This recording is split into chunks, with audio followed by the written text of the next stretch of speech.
Чек арада бүгүн абал өтө оор. Ачык айтыш керек. Бул Тажикстан менен эмес, Өзбекстан менен да. Бул Баткен облусу эмес, Жалал Абад облусунун Шалабыкка районунда да кырдаалдык көрүп атабыз.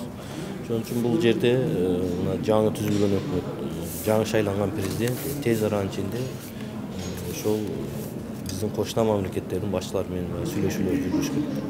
Мен ойлойм, алыскы биздин досторубузга караганда жакынкы кошуна менен сүйлөшүүлөр жүргүзүш керек. Бул акыркы убакытта мына кырдаалдар көрсөтүп атат. Бул жөнөкөй кагылышуулар эмес, бул өтө мамлекеттик деңгээлде кагылышуулар болуп атат. УКМКга өткөрүп берип койду чек ара кызматын. Бул туура эле болду? Бул эми туура эместигин эми жаңы президент шайланганда бул киши бүт жоопкерчиликти өзүнө алды. Ал киши ошол чек ара маселеси бар жер аймактарга барганда, ушу Баткен облусуна барганда эң негизги көйгөй чек ара деген, мен тез аралык ичинде чечем деген.